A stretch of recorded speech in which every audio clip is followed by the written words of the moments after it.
So one of our, actually, he brought this to my attention when we were talking about like disabled individuals like in Korea as a whole. I personally didn't know about this, but apparently there's such a thing as 청각 and 문화 장애인들. So could you, if you know at all, like could you explain the difference between those two? Yeah, so there are lots of different categories of disabilities. Are you talking about like what's in the regulations and the laws? Yeah. Or, okay. Korea and also Japan, comparatively, fewer people, a smaller proportion of the population is registered as disabled. So it's about 6 to 7% in Korea. And there's a variety of different potential explanations for that. Until 2019, you had to undergo medical testing to be categorized legally as a person with different types of disabilities, so physical disabilities, intellectual, developmental. Learning disabilities are often just not recognized at all. And so one explanation is that there's a stigma attached to registering with disabilities. And so people refrain from doing it unless they really need it. But what registering does is it gives you access to benefits, services, discounts on public transportation, and things like that. But for example, in the US, it's a different registration system, but it's closer to 20% of the population registers or acknowledges it under law a disability. And in Germany, it's more like 16 or 17% as well. Yeah, so comparatively much lower in Korea. To add on to that, is there like a distinction between the disabled person from the birth and or like the degree or the spectrum of disability? Or so in 2019 it changed, and that in part was due to 5 years of sit-in protests, which you may have seen in the in Gwanghwamun, one of the stations right downtown. So the not Hewa though, it was in Chungno, maybe. It was a huge encampment for 5 years, and the thing that they were trying to abolish was the medically based designation of disabilities. So to think more about severe versus not, or more severe versus less severe, based on your lived experience, rather than medically defined categories. And in part, that's a sense of like, it's not the person that's disabled, but that society around us creates barriers that impedes full participation in society. So in 2019, under the system was changed to more recognizing based on severity, not medical categories. They call it a comprehensive assessment, but it's still being like worked out. And also, I heard that there's like I didn't know before someone told me, but there's a difference between 청각 장애인 and 농인. And like I believe 농인 are the people who the sign language are the first language that they spoke, and because it's from birth. Yeah, from birth. Yeah. But I heard that the language is a little different. So when the interpreter, sign language interpreter, does it in like television or even the process of getting or becoming certified sign language interpreter is for the 청각 장애ins, not the 농ins. So like the language for the 농ins, they only understand like 30% of it. Yeah, that's interesting. I hadn't heard that statistic, but so with disabilities, there are many forms of disabilities and many ways in which people experience disabilities. In the activism, by far the most active, dominant ones are people with physical disabilities, and so like the whole 이동권 연대 is very much about physical accessibility. More recently, they've been talking about like the accessibility of information, whether it's through online portals or now everybody's paying with like kiosks, and how accessible that information interface is. But there have also been really interesting lawsuits about when you go in to vote, who gets to accompany you. And so this is for people with intellectual disabilities or developmental disabilities. Under election law, they're technically not allowed to bring a personal assistant in. So they filed lawsuits about that to get their right to vote. Also, arguments about like how to standardize sign language have been fought in courts. Whether election materials, for example, should be provided in Braille and other forms that make the information more accessible has also been fought in courts. So there are a lot of really interesting court cases to try to essentially deal with the fact that there are many types of disabilities and people experience disabilities in many different ways. And again, some, like the physical accessibility of buildings, they have made a lot of headway because old people basically often become disabled late in life, but they're a huge part of the population now. So it benefits not just people with disabilities, but also old people to have more physically accessible. So they've found like political coalitions that they can build to enact reforms. And those are, not since birth, but only one, I mean, we could all experience disability and say if we broke a leg or something like that. But the old people tend to have very high, it's something like close to half of people with disabilities who are registered in Korea are over the age of 65. Also, so there's an overlap in interest between old people and people with disabilities.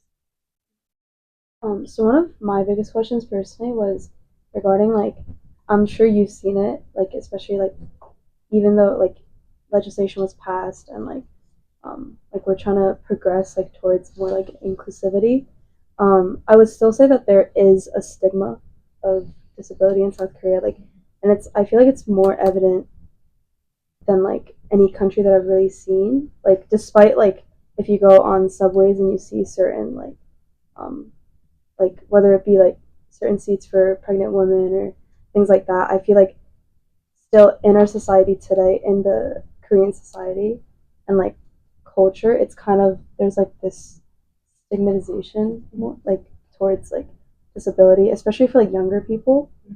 And so like what is your like what are your thoughts about that perception that Koreans have? Mm-hmm.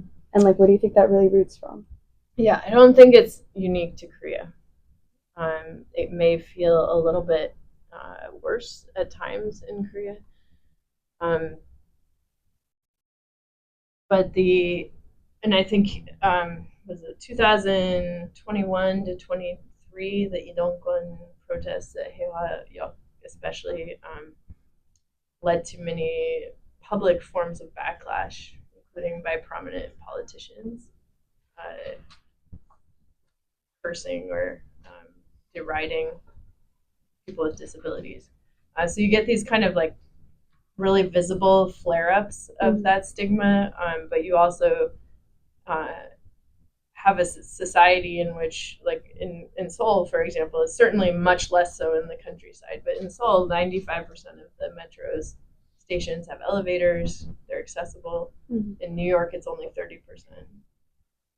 So it's hard to say it's like more backward, but one of the things that accessibility does is it makes people with disabilities more visible in society. And that visibility makes it, I don't know, less scary or less different. Maybe even as we have more old people that have some kind of mobility impairment or other forms of disability, that also is kind of normalizing, making more familiar, less different disabilities.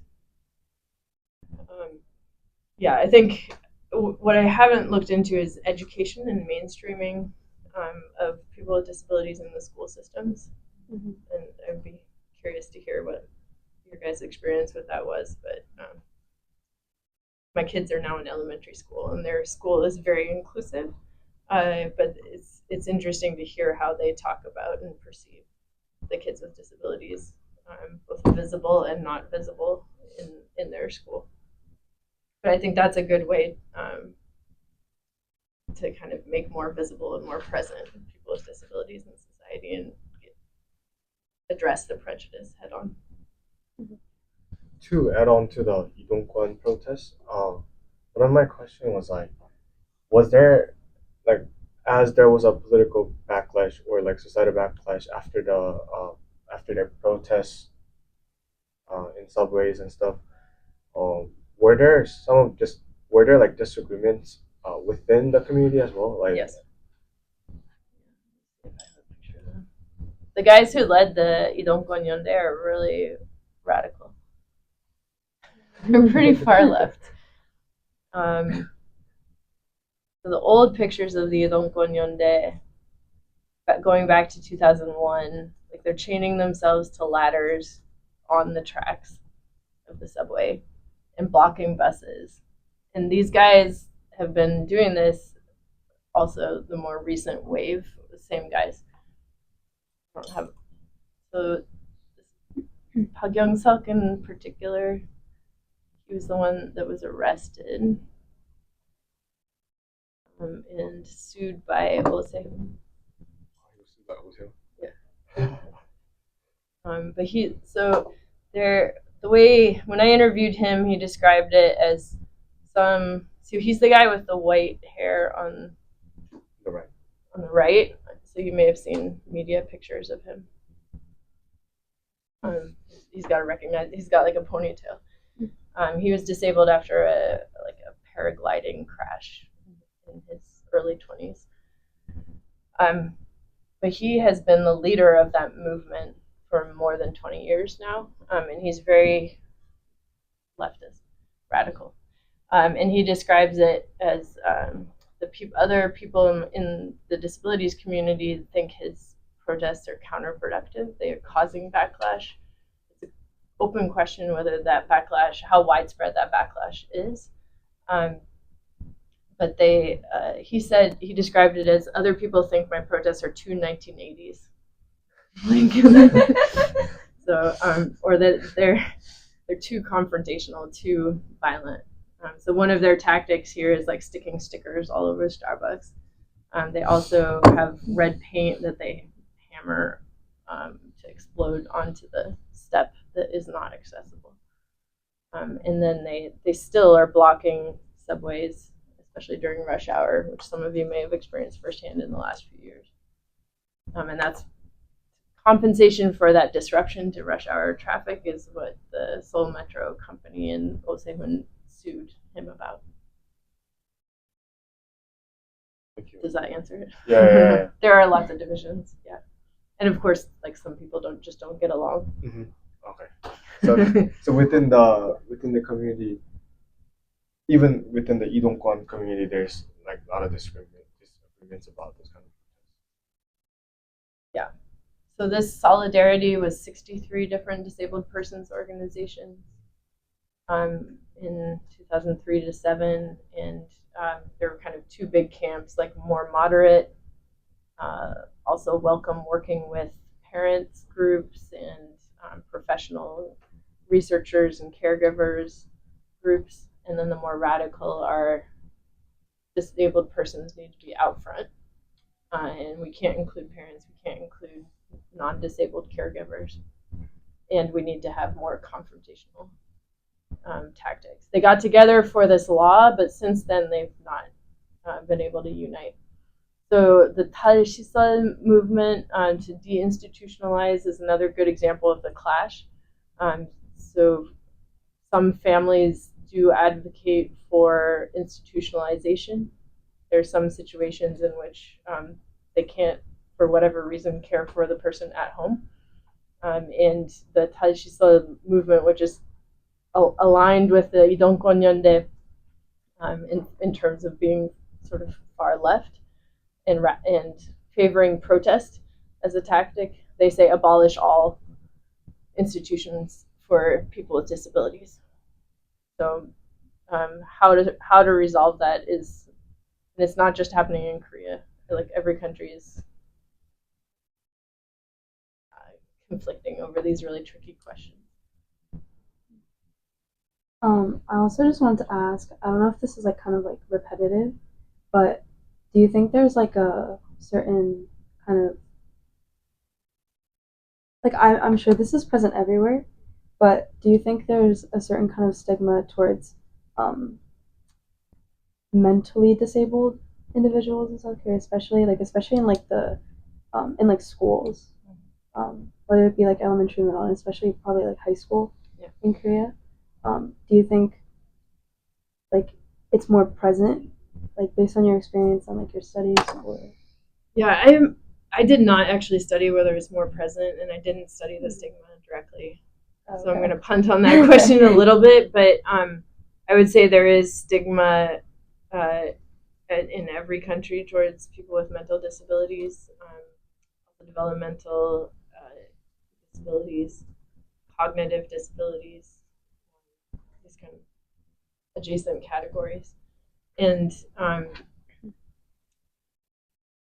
schools deal with them in dramatically different ways.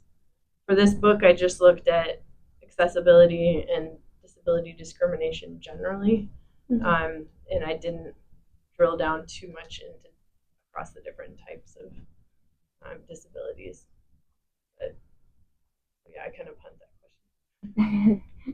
I don't know if you're gonna punt this one too, but Sure. this is kind of about like education as well. So in Korea, there's some alternative schools like 대안학교s for that's disabled people, but one of the criticisms that some disabled people that I met they make is that the teachers over there are educated in one sector of disability, like for example, like hearing disability or visual disability, but they're teaching everyone together, and then they just don't work out like well. Like you looked into those kind of. I didn't look into the education system at all. Really, like employment promotions, really interesting. Institutionalization is really interesting. Education or special education is really interesting. I just didn't look at it. But that's the next book. Next book? Yeah, maybe. We'll look into it. But I do know that your point about like the teachers are trained in one thing. It's a similar problem with policy solutions. Like they may help people with visual impairments, but maybe those little yellow blocks on the sidewalk make it harder for wheelchairs to get by, or one solution doesn't necessarily help everybody. And so as policymakers think about it, they have been including people with disabilities more in the policy design process and implementation and testing because they have expertise as users of these accommodations. And so they uniquely can provide information subsidies for policymakers to improve policy, to find out what some of the remaining gaps or unintended consequences are of implementing certain. To add on to that a little bit, do you think that some what type of disability do you think have progress less than, for example, like Ilonggwa? Yeah, I think intellectual disabilities and mental, developmental, cognitive. We now accept some questions from the crowd. I was just gonna suggest that. Thanks, Levin. We should open up to the people to ask questions. You guys got any questions? I'll go first. Yeah, because I'm closer. You just sit here. So I have actually 2 questions, and the first one is kind of simple: the difference in Japan and Korea. Because I think, so I've been to Japan like several times, and what I found was like what I was feeling was that like, oh, this country, like this, nation is really open to the disabled people, in terms of accessibility and like people's perceptions, like perspectives on these people. So in terms of that, I do think Korea should kind of really to the extent that replicate these systems because we two countries are really similar. But I'm just like so curious about so what makes this big huge difference, like this openness. It's I cannot expect this in Korea, but in Japan, like it's everywhere. So sorry, I'm not an expert in this like field, so I may like not say things right, but just my personal experience, those comparatives are really huge. So first question was about that. And the second question is kind of a politics perspective. So I think the protests in 2022 from like a 전국장애인협회 전장현, I don't know what's 전장현? Yeah, Yeah. 전장현 at the subway. So I think why Korean people reacted to that really negatively was they also caring about their selves, like their lives as well. So they got no kind of 여유 to like yeah. It's good that you speak Korean. For people, and at the very basic level, I think we Koreans are not very open to the radical protest. So when something becomes really radical, we be like, oh, you again, like this manner again. Like why can't you just be this moderate, like look for some gradual changes, like go to the National Assembly, not just like protesting in front of my store or something. So I want to ask, like, from your perspective, what could be your suggestions on this matter? How would we deal with such mass and radical mobilization in a more democratic and better manner? Yeah. If I can answer that, then like This is an open politics question, is so- totally solved. Yeah. I think so. It's very interesting that you say that Korea could learn from Japan, because historically in policymaking that has been a common pattern.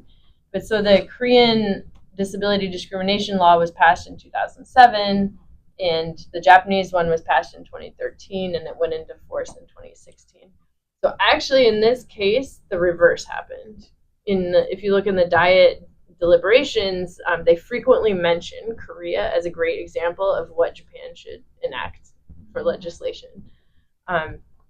For the smoking controls that are the second half of my book, so regulations on indoor smoking, same thing. Korea passed the law in 2011, and Japan passed it in 2018. And when they were debating it, they reference Korea as a good example to learn from. So maybe different in legalization, but my like Societal Yeah. prejudice. Yeah. So I mean, I think they're connected. So what's even though this book is coming out, I'm still kind of struggling to articulate this. Legalism is advancing in both countries. It looks slightly different.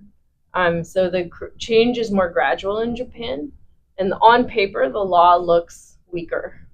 It's slightly less detailed, slightly less enforceable than the Korean law. More detailed, has more fines. You can take problems to court. But the Japanese law is better implemented and better followed. Whereas in Korea, there's a bigger gap between what's on paper with the law and reality. And where lawyers and activists come in both countries is in Japan, they kind of make up for the slightly weaker law by gradually bringing about social and voluntary change, as well as incremental policy changes. And in Korea, they make up for the incomplete implementation of the law by pointing out where it's not being implemented fully. So they got like a better law on paper, but now they need to help make it a reality. In the way that affects then social prejudice is that in Korea, that compensatory role of activists and lawyers is to help raise awareness among the general population also that this new law exists. Like the data about how many people knew that there was a 차별 금지법 was very low. So raising awareness is one thing, and also through the court cases helping to bring about real change. In Japan, it's often kind of more of an educational process that supplements the law. So the law is weaker, but by changing social norms, they're gradually reducing prejudice. Japanese activists, like the Korean activists, also, or people with disabilities and disability rights advocates, say that in both societies, prejudice is pretty bad. And the surveys show that people with disabilities, some 60%, 70%, still experience discrimination on a weekly basis in both countries. So I see where you're going with the perception of the difference. Thank you. I didn't know that. Yeah. In terms of the politics of it, the media coverage of especially the Cheongjanyeon protests was maybe exaggerated the amount of backlash against them, and the political elites also did. However, what's important to note is that's just one faction of lots of different types of disabled persons organizations, and they're the most noisy, like in your face, slowing down your commute to work. But the other groups are doing more incremental, very creative research about policy changes, like establishing this foundation to help build ramps. There are many other segments of the disabilities community that are doing important work to bring about change, and it's not noisy and protesty. So at the same time, I thought it was anyway effective because this is like, I'll say, the only one I remember or like say things about in terms of like the recent like mobilization by the disabled groups. So yeah, it did make a point. I think we're just like, we Koreans are not just mature for this. No, I mean, look what we're going through in the U.S. right now. I mean, I don't think we can say that it's mature or not. I mean, but yeah, I think like the solution can't be just protest, and they may not always agree, but these different sort of, if you want, factions or components of the disabilities community actually do work together in important ways. They just use very different methods for making their point. Sorry, I just have like a quick question. Mm-hmm. Like talking about this, would you say that like part of the reason why Koreans are mostly like kind of less sympathetic, or at least like they seem that way, towards disabled people is because it's much more common in Korea, like a big, like there's like a much bigger population of disabled individuals in Korea than like other. Yeah, I don't think the statistics show that.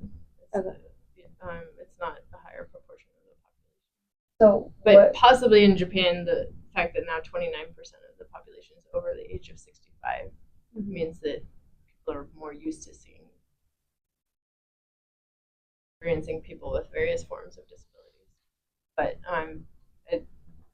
I don't think that there are more people with disabilities in Korea than in other countries. So like that prejudice that's like present isn't like, there still isn't really like a set reason for that. There are many. There's many. We need some anthropologists to study this question. There's long historic reasons, but also more recent, like as competition for say getting jobs or something is higher, a sense of unfairness towards the employment promotion programs that people with disabilities might have access to. It's a very complicated question that I'm not fully equipped to answer. Sorry. No. I want to ask your insight about my thought. This is just my thought, and I just want to ask your insight regarding research. I feel like in Korea, like economic factor, like economic reason is always a good right? Like you can say like, oh, we don't have enough money to use that. In a government level, you can say that, and we can say like, some people may say like disabled people are only like small portion of the population. We have to focus on the policies that can go to like more majority of the population, and also like in like a civic society way, if they say like like the housing is getting lower. Like if you say like your house will get less, house will get cheaper, then that's a good reason to say no. And I saw that like when there was a issue about making schools for disabled people or like developmental disability. So that's what I this type of school that you were talking about. yeah, that's what I like feel about Korean society. I'm not sure it's like for every society or every countries, and I really want to hear your insights. I think it's common worldwide. But the 2017 protests against citing a school in downtown Seoul for people with developmental disabilities were again a huge media spectacle because the mothers were down on their knees, like protesting against that school, saying that their house prices would decline if it was right next to the school. Interestingly, there's a court case from, I believe, 1994, but I'll have to go back and check, that ruled that the economic incentives of homeowners do not outweigh the right of people with disabilities to get an education. So it's a very old court case that said that in our society, the right to education is more important than the right to homeowners have to. And that came up in like, I don't know, legal experts' interpretations of those protests against the citing of that school. Yeah, I think like I think on that a lot of people could say like their house price, because like that was a good way that they cannot be demonized. Like they can look as a good person, but they talk about like what that actually impacts them. So it's always a good reason. Yeah, but I mean, you're right. Like the economic budget reasons for denying funding to a program, like having more of the buses be low floor buses, is not just Korea. That's worldwide. So part of the reason why New York subways are so hard to use is budget reasons. But what I don't have a picture in here, but the Chongjangyeon, one of their slogans by the 국회 is 예산 없이 권리 없다. And so they're trying to say like, okay, it's great that we have these rights in law, but if we don't have a budget that will help us to realize them, it's meaningless. But yeah, the budget is a perpetual problem, and the records of the deliberations in the National Assembly keep coming back to the limits on the budget. Not just in Korea, everywhere. That's a problem.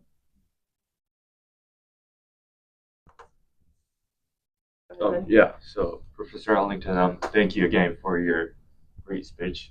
Thanks. So connecting to her questions, while your article shows, the paper shows how Korea has taken more legalistic approach than Japan, I couldn't help but the United States as another point of comparison that we mentioned about, especially given the strong enforcement mechanism of the American with Disabilities Act, the ADA. So in your view, what explains the relative strengths of U.S. disability rights law? How comes that U.S. law being strengthened at more than, I would say, could be similar with Europe, but more than anywhere else? Yeah, it's a very different approach. The Americans with Disabilities Act was first enacted in 1990, and it's a civil rights-based approach. And like some of the activists in Japan published a book called "We Need an ADA for Japan."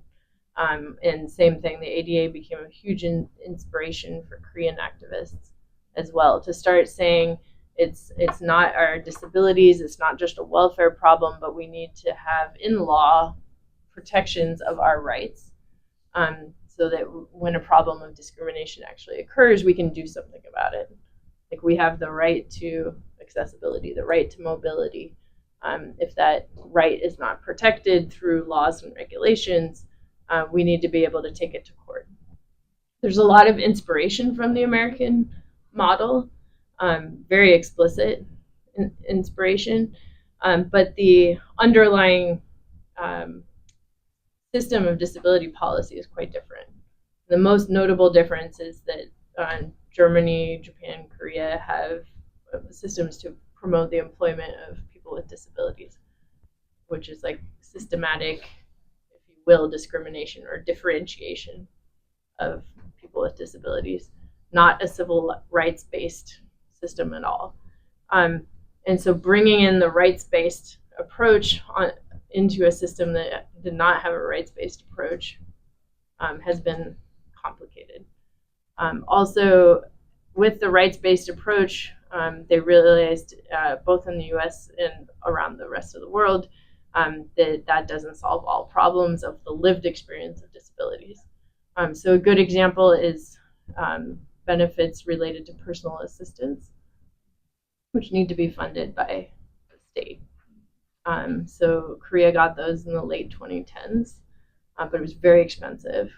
And so to your point, Irene, like some 2/3 of all money spent for people with disabilities is now for personal assistance. But that's like a welfare benefit. It's not in terms of rights.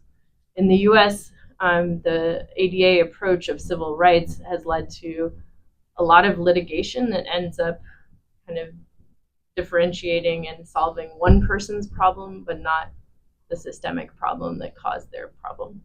If that makes sense. And so about 15 years ago, the ADA was revised significantly because it was seen as being very problematic. And so the ADA Advancement Act is the replacement law, where they've tried to almost add in more of the welfare approach to disabilities to make up for some of the challenges. But what this book is not saying is that Korea and Japan are becoming more like the US. So Bob Kagan's book, the subtitle is The American Way of Law. And I specifically don't call it adversarial legalism, because the adversarial part is like court-based law. I talk about courts, but that's not the main change that I'm observing. It's these two dimensions help us to talk about what is changing in a world where scholars have said in many countries politics is becoming more judicialized. But this is like the differences between the US and Korea and Japan are getting smaller, but the Japan and Korea are not becoming like the US. That makes sense. Although they did get a lot of inspiration from the ADA. Yeah, go ahead, Kevin. Yeah, thanks for coming in tonight, Friday night. I think I should thank you for listening on a Friday night. Yeah. As I was thinking about this issue as you spoke, I think one of the biggest problems with disability people in Korea is that in Korea, like a lot of families with disabilities, they're reluctant to reveal the fact that their children's disabilities, and they tend to hide that one of their family member has disability to the outside world. And I think this is a problem because this isolation does not end in personal isolation. It actually leads to social or emotional changes will be cut off. Like education will be cut off and so on and so forth. And just by looking at the attitude of people and even the family to these disabled people, I think the notion that they perceive these disabled people as an object of sympathy and a mere benefit is extremely high in our society. And actually, I was looking through some of the laws that you talked about, you mentioned, and I found out that, correct me if I'm wrong, like a lot of these laws are designed around the guardians, not the actual people with disabilities. Yeah, to some extent. Yeah. Yes, and I just want to ask, like, what are some restrictions that this places on the development of self-determination of these disabled people? And like how does it affect like their development, like whether physical or like mental development of these things? Yeah, I think the extreme example of the cost to the family or the challenges to the family were some of the family suicides that happened during COVID when they lost access to care facilities. And it's like heartbreaking consequences.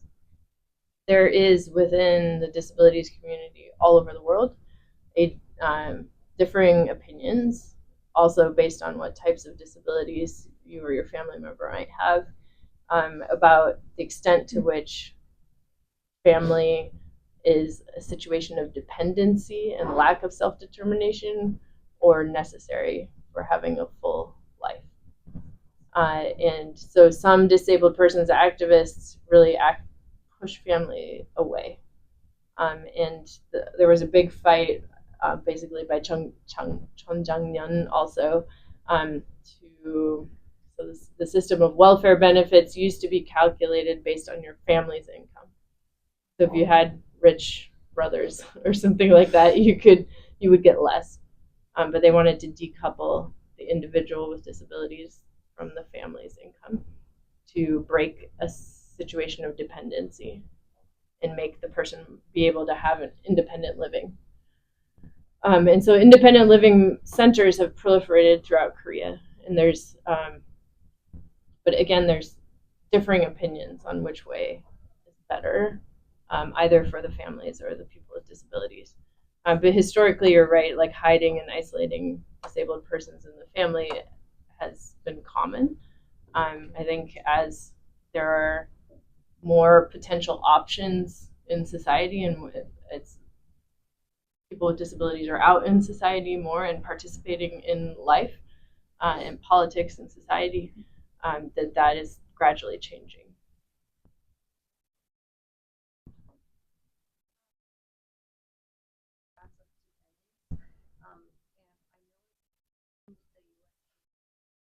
All the buses have the lower bus, but in Korea we still have buses that have like stairs or other buildings that don't have any ramps. And I was wondering if these kind of differences in South Korea and US also like the different approach to disability rights. And you also mentioned that South Korea required new buses to be low floor in 2022, and I personally thought that was kind of late for that. So yeah, I was wondering if that relates to legalism and policy, like progress between the two countries. Yeah, it's not just in 2022. Just to correct, there's lots of types of buses that have gradually over time become more accessible. And I guess the Kosok bus is like when it goes fast, if it's low floor, it's potentially dangerous. I don't know the technical reason for that. But there are different companies and different, like one's controlled by the city, one's controlled by the anyway, different levels of government control different types of buses, and gradually various ones have become more accessible. When you're in a city like DC or something in the US, it's decently accessible on buses. But if you don't have a car out like 20 minutes from here, there's no way to get around. And one of the things that disabled persons organizations in Korea are emphasizing is the rural-urban gap in implementing a lot of these accessibility reforms. And you don't have necessarily the public transportation infrastructure out in the countryside. So the law in 2022, I just put that it was low floor buses, but the most important part of it was that it had established regional transportation assistance centers. And unfortunately, there was no budget for those, but it did create these centers, the possibility of these centers. And then they could help coordinate transportation across jurisdictions. So maybe like in Busan, it's very accessible, but once you go right outside, it's not accessible. And these centers are meant to try and address some of those differences. Does that answer your question? Yeah. Then how is those gaps? Poorly? Not much to learn. To add on to the Kevin's question, or direct opposite example, I think was like Juomin. Do you know that? Jumin was he's like Webtoon creator. webtoon creator, Oh no, I don't. and he has like a son that's mentally I think he has a developmental disability, and the teacher was like, I think teacher said something really mean to him, and they Jumin and his wife put like a recording device with their son, and took that device and recorded what the teacher was saying to him, and sued her, and actually they won. So I think she's going to the jail. The teacher really? is You'll have to sentenced jail. send. Can you send me an article Yeah, about that? Yeah. Because one of the, I mean, Kevin, back to your question, but one of the key things about the Disability Discrimination Prohibition Act is it's not just direct discrimination against a person with disabilities on the basis of their disability or indirect, but it's also interfering with their 보호자, I think is the word in the law, right? And the Japanese wanted to try to get that in the law, the definition of discrimination to include, like, if a store prohibits a dog, like a guide dog, from entering the store because pets are not allowed in the store, that's a form of discrimination. And the Japanese were not able to get such a detailed definition, and they kept talking about how great the Korean definition is in the law. So anyway. Yeah, so I think it was like a specialized teacher, but the teacher was saying like, I don't like you and stuff to their son, and expecting that he wouldn't really understand what she was technically saying. But she got sued and she's sentenced to jail. But there was also political backlash against Juomin, like saying that suing and sending her to the jail is like too much. Like so I don't know what my question is. So sorry. Can Student rights. There's a big debate about all of the student rights ordinances that are like leaning too far now towards endangering teachers. Too many student rights. I sympathize with that. But I think this is a similar example of like whether it's too much of a punishment or Yeah. you need so one of the arguments for having the National Human Rights Commission as the first remedy for discrimination was that it's more accessible, it can resolve things, and it doesn't involve litigation, which takes a long time, costs money, and applies only in one case. But the National Human Rights Commission can issue a recommendation that applies in broader cases. But like this, if you break some of the laws over there, you can get sentenced to jail for that. In Korea? Yeah. Mostly it's fines. Mostly it's fine.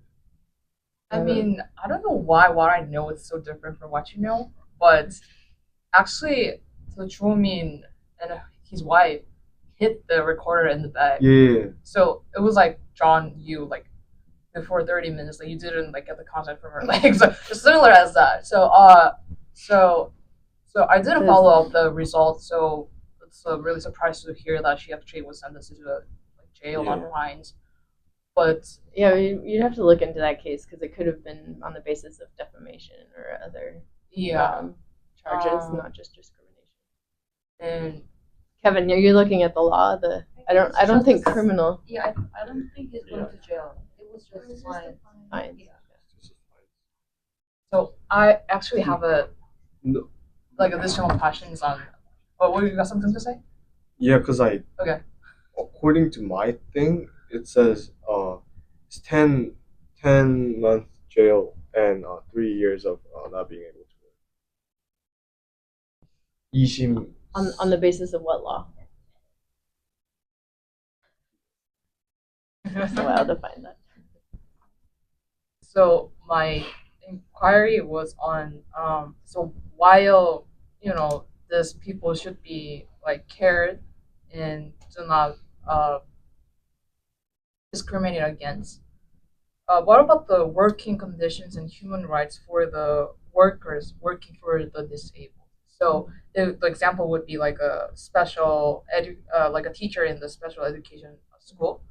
Recently, I heard one male teacher committed suicide because so it's not that his students were bad, but it's just the bad working conditions that drove him to like this sad consequence. Yeah. Because like he was assigned with many students, so such burden, and it's not protected by law for like a working hours or like a calls after the office hours or so from the parents or. I mean, it should be at least under the previous administration protected by working hour regulations. But so I haven't looked into schools specifically, but the residential institutions are rife with human rights abuses, both of the residents with disabilities and the staff. And they got a lot of attention around the 2011 with the film Togani. Yeah, that's what I was gonna say. But so that was a school example, but there were along with other like the Hyungjae Bokjiwon scandals, the other institutions that experienced gross human rights violations got a lot of attention. Residential institutions for people with disabilities, you have overcrowding, overworking, many different forms of abuse that regulators have had a hard time cracking down on. Part of the reason why the Talshisa, like abolish all institutions movement, got really active, because they say like there's no way to avoid the human rights abuses going on in them, so we should just end them. And the official Korean government policy is to abolish residential institutions now. Maybe in the next 5 years or so, which is never going to happen. Like that's not a real achievable target. But they have had a significant impact on the policymakers' discourse about these institutions, which in Korea and Japan, institutionalization is a much higher rate than in most other countries. Oh, just to clarify, I think I made a mistake. The prosecutor, they accused, and they wanted to jail, in like they wanted to jail her, but but the outcome decision by the court was the fine. I just had one more. Sorry. I just read something interesting. Like in an article, a disabled person, like in an interview that this news outlet did in terms of disability like acts and things like that in South Korea. One point that they made is that a lot of people in South Korea, like, it's less like sympathy, but it's more kind of like, oh, like, you live so comfortably, like on welfare, or like certain things that you get, like such as wheelchairs, like it's paid by like our taxes or things like that. And they made a point that it's kind of like the public like view is kind of like shifting, rather than like being seen like in like a sympathetic manner. It's kind of skewed. And like another thing that I saw too is, I don't know if you know about this, like there was a K-drama recently on Netflix that was called Attorney. Yeah. And there was a lot of kind of like controversy around it, because a lot of autistic people, like as much as they appreciated like the representation, they kind of said, kind of said that it's unrealistic, and there's kind of like a portrayal in which like they said it might create like a harmful stereotype that kind of like promotes like, oh, like autistic genius or like things like that, when in reality like there's a very few number of like autistic people that even get like the education access that Attorney Woo does, like that's portrayed in the drama. So I was just wondering, like, I don't really know where I'm going with this, but maybe like your opinion. I mean, I think the dramas serve a helpful role in like raising awareness. And recently you've had Down syndrome actors with Down syndrome, and also other forms of disabilities, including mental illness. I forget what that one was called. Leave the difference. More visible. There's one of my colleagues here at GWIKS, another core faculty in the anthropology department, Richard Grinker, has studied the. Have you taken a class with him? I'm gonna take his class. All right. So he studied the Psychiatrist, psychiatrists, the DSM-3, like the diagnostic criteria in Korea, how they get adopted, how they define autism, and how they educate medical professionals about autism. And so if you have a chance to hear him present or something, it's very interesting. There's like resistance to acknowledging autism as a condition among parents, and so in part because going back to the stigma. But where was I going with this? Yeah, I think that's it. Okay, yeah, and I see kind of like there's like kind of like romanticizing almost, like there's also another drama, like it's an American drama called The Good Doctor, and I know like for both dramas I only watch Korean dramas. Okay. In both dramas, kind of like if you see people like on social media, like they kind of call them like cute sometimes, and I know that there was like a negative kind of like backlash from the autistic community, kind of being like, oh, like why are you like calling us cute? Like we're literally like 30 or like 40, and like and just things like that. I thought was like interesting. Again, back to every society has its prejudice. Yeah. Tim? Yes. So this question kind of comes from my experience of being a recipient of caregiving, typically physical therapy sessions, or having cerebral palsy. And I've received different sessions of physical therapies in Korea and in the States as well. And one of the biggest differences that I've experienced personally when I was in Korea and my parents or my guardian was always there, and the physical therapist would report to my guardian and would communicate with them instead of me. Rather, when I got it, and compared to here in the States, how they do is they would call my name and they would separate the parent and the recipient, regardless of the age. They would give me the choice to do, like, whereas in Korea they would have already give me a set of curriculum that I need to get through this week or this session, and if I don't do it, I'm quote unquote slacking off this session.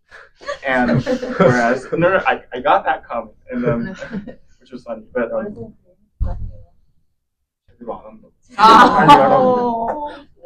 Yeah. 컨디션 안 좋네. I mean, on the one hand, in Korea, you were younger than your physical therapy in the U.S., but I think I have heard this in other medical contexts, that there's medical professionals tend to speak to the parents, not the person with disabilities more. Whereas I did it here once again. It was just like an experience. It was a conversation between me and the doctor or the therapist that was responsible for me. And I would have to be the one that's describing what I have gone through. Do you think that difference in giving me self-autonomy or the way they treat me as a patient comes from cultural difference or just the educational difference in pedagogy or like how they get their education prior to being a physical therapist that's a good question. I mean, my sense is it's probably partially cultural, but like the way medical training happens, also that independent living in Korea is really only since the late 90s or early 2000s. It's like a much younger movement, whereas in the US it started in 1960s in Berkeley. The, like autonomy of persons with disabilities being the main, like the best way of living, if you will, as the goal. It has a much longer history here, and so maybe there's greater awareness among physical therapists, for example, of the potential for independent living and independent decision making. If it's all right, could I ask a question about the tobacco topic? Sure. I guess I know you didn't talk about much in this presentation. I was just wondering how similar of difficulty it is to reinforce, I guess, laws and regulations on smoking rates in Korea, and I guess the comparison between accessibility regulations and smoking regulations. Which one would you say, through your research and findings, did you find more, I guess, harder to implement in Korean society? Yeah, I don't have. So Korea and Japan are very similar in that women tend to not smoke and men still tend to smoke very high rates. It's declining. So the purple line is Korean men smoking rates, and the green line right below it is Japanese men smoking rates. Let me see if I can quickly find this for you guys. I would blank the screen so you don't see all my files. Since 2011, Korea implemented indoor smoking restrictions. And they have been 2012, 2013, 14, 15 is when they were implemented. Gradually, places, restaurants, bars, cafes had to become non-smoking inside or have a separate smoking room in which you couldn't eat. And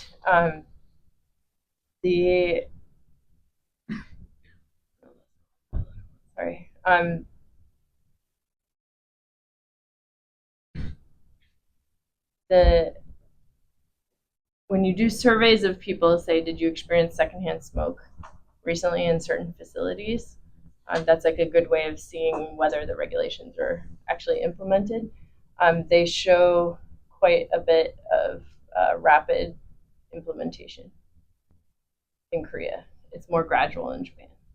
And in Japan, interestingly, the change, like the reduction in the amount that you're exposed to other people's smoke, starts before the law was even passed. So the activists kind of encourage people to make voluntary changes. I'm getting there.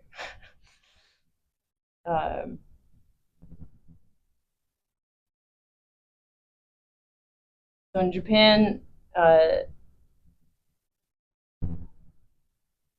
change is pretty small, but the change is more gradual. The law was actually implemented in 2018 to 2020. In Korea, the change is really dramatic.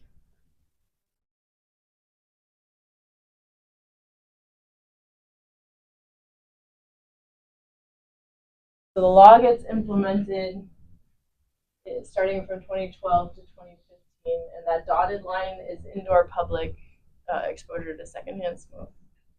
So this shows like people are reporting far less, which I guess is a good sign. Depends on your perspective. About the judge activist you have mentioned. How is judge activist possible? Because, Judicial activism? yeah, judicial activism. Then that makes sense. I understand that like lawyers can be activists, but like in Korea, judges cannot make their own decision. Like the decision has to be based on the law. You know, like in the U.S., I think judges have more freedom. I don't know the professional terms of those. So I wonder that, and I've also have a like similar question related to that. That Japan doesn't have a constitutional court, but Korea has, and it's from like I think it's related to like what German system is. Yeah. So I wonder like how constitutional courts have like played role in this kind of disability rights or other human rights issue, and like maybe the constitutional complaints, the 헌법 one as well. Yeah. I'm very active, and so there have been like Pishibang sued in the Constitutional Court to try to keep smoking in them, and the Constitutional Court overturned that and said public health, the right to health in the Constitution is more important than the right to pleasurable living. I forget what Article 13, I think, in the Constitution. They again said like one type of right outweighs the other one. the business's right to make profits was also outweighed by the right to health. The Constitutional Court doesn't exist in Japan. National Human Rights Commission does not exist in Japan, and so really they're not separate. Like often they'll file a case in civil, in the normal courts, a civil case, the National Human Rights Commission complaint at the same time, and maybe also a Constitutional Court complaint. And the way in which they interact is very interesting. So you'll get a National Human Rights Commission report recommendation that has no legal weight. It's not binding, but it puts pressure on the bureaucracy to respond, or it raises public awareness about a problem. Likewise, even if the court rules against the plaintiffs, it in the ruling might say, well, this is discrimination, but the discrimination law didn't exist when the event actually occurred. And so they help, even if you lose a court case, it can help clarify the law and clarify rights. And so the way in which those three, especially institutions, interact is really interesting. And the lawyers and activists are very strategic about it. But judges can only be activists if claimants bring cases before them. So I think this is your point. And so part of my argument is we need to look at the societal demand for more law, because cases don't just appear in front of the judges. Somebody has to bring the case. And we should look at why they're bringing these cases and what types of cases they're bringing. So depending on the judge, I felt like every judge will get to have. I mean, they have some autonomy, but so like there's tobacco litigation is one chapter. They talk about kind of judges changing their opinion, like there are 2 smoker judges and 1 non-smoker judge. And the way that they interact over the, I think it was a 14-year lawsuit, different combinations of 3 judges over that time send different signals to the activists. Their judges have less autonomy in Korea and Japan because they're civil law systems than they do in the common law like the US, or the Anglo-Saxon model, but they, especially at the Constitutional Court, the way in which they interpret cases allows them some degree of activism, if you will. They can help interpret law and change the meaning or the understandings of law. How is it different in Japan than the National Human Rights Commission and the Constitutional Court? Yeah, the courts are like less good option. In general, it's like a giant waste of time. Oh, unfortunately, We're out of time. we're out of time. Yeah. Okay, if you Yeah, have like a just last last- question you want to ask. Sorry, this is just out of curiosity and going back to the tobacco topic. Yeah. And I know, of course, I'll put this I'll one up for you. probably read this in your book. So Yeah. hopefully this is my last curiosity about that topic. But do you explore the popularity of nicotine as a replacement to tobacco, and that being a reason to why you would see a humongous drop in the statistics you showed us? So the rules apply to e-cigarettes. Also at this How about like vapes? Yeah, they apply. They This, apply to those as well. in Japan, interestingly, Philip Morris is the largest maker of IQOS, and they lobbied to have Japanese regulations differentiate between traditional cigarettes and e-cigarettes. Japan does not allow vaping, but they're heat not burn like IQOS, and so you can smoke them in more places indoors. In Korea, they looked at the EVALI vaping crisis here in the U.S. and the activists, tobacco control activists, got the government to say treat them exactly like regular cigarettes. So it's emerging regulations as the product changes, but yeah, I mean it's a different type of secondhand smoke that they're dealing with. But this is to give you a sense of how the Koreans view the court rulings on the Tanbe Soso. which have yet to recognize that smoking causes cancer. So to wrap everything up, do you have any last comments or anything? I think you've heard me talk plenty. Alright. Thank you. Thank you so much for coming. Great questions, guys. Thank you. Thank you. Thank you.